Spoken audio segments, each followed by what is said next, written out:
എനിക്ക് തോന്നുന്നത് ഷാനവാസിന്റെ ഒക്കെ നല്ല സ്വഭാവത്തിനായിരുന്നു ഉറപ്പായിട്ടും കാര്യങ്ങൾ കയ്യാങ്കളിയിലേക്ക് നീങ്ങിയേനെ. കാരണം അത്രയും പ്രൊവോക്കിംഗ് ആയിരുന്നു ലൈവിനകത്ത്. വെറുതെ ഒരാവശ്യവും ഇല്ലാതെ അനീഷിനെ ടാർഗറ്റ് ചെയ്തുള്ള സംസാരങ്ങള്, വെറുതെ ചൊറിയുന്നു, സ്വാർത്ഥമായിട്ടാണ് നിൽക്കുന്നതെന്ന് പറയുന്നു, സ്വാർത്ഥ താല്പര്യങ്ങള് എന്താണ് സന്തോഷത്തെ നശിപ്പിച്ചെന്നോ വേറുള്ളവരുടെ സന്തോഷത്തെ അനീഷ് നശിപ്പിച്ചെന്നോ എന്തൊക്കെയോ കൊലമ്പുന്നുണ്ടായിരുന്നു.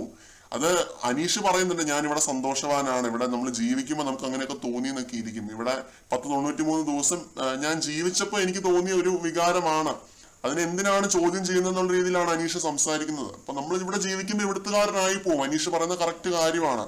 അതിന് ഓരോ വാക്കിലും കയറി മുൻഷി കയറി പിടിക്കുകയാണ് വെറുതെ. ഓ, അനീഷ് സന്തോഷവാനാണോ? അനീഷിന്റെ സന്തോഷം വേറൊരാളെ വേദനിപ്പിക്കുന്നുണ്ടോ എന്ന് നോക്കണം. അങ്ങനെയൊക്കെ നോക്കാതെയാണ് അനീഷ് നിന്നിട്ടുള്ളത്. അനീഷിന്റെ സന്തോഷം വേറുള്ളവരെ വേദനിപ്പിച്ചു.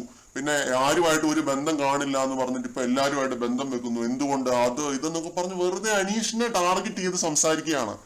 ഈ ശൗര്യമൊന്നും ഫസ്റ്റ് വീക്ക് കണ്ടില്ല കേട്ടോ. ഈ ശൗര്യമൊന്നും ഫസ്റ്റ് വീക്ക് കണ്ടിട്ടേ ഇല്ല. അതുകൊണ്ടാണ് ഔട്ട് ആവേണ്ടി വന്നത്. പിന്നെ ഷാനവാസ് കൈയും കെട്ടി വായും പൂട്ടി അവിടെ നോക്കി നിൽപ്പുണ്ടായിരുന്നു. ഒന്നും പറയുന്നില്ല തിരിച്ച്. അനീഷ് ഓരോ ചോദ്യത്തിനും വ്യക്തമായ മറുപടി കൊടുക്കുന്നു. കുറിക്ക് കൊള്ളുന്ന രീതിയിൽ തന്നെ അനീഷ് മറുപടി കൊടുക്കുന്നുണ്ട്. മുൻഷിക്ക് വേറൊന്നും പറയാനില്ലായിരുന്നു. എന്തായാലും എപ്പിസോഡിൽ കാണാം ഇതെന്താണ് സംഭവം എന്നുള്ളത്. കൂടുതലായിട്ടും ഡീറ്റെയിൽ ആയിട്ട് കാണാം. കൂടുതൽ അപ്ഡേറ്റുകളുമായിട്ട് വീണ്ടും കാണാം.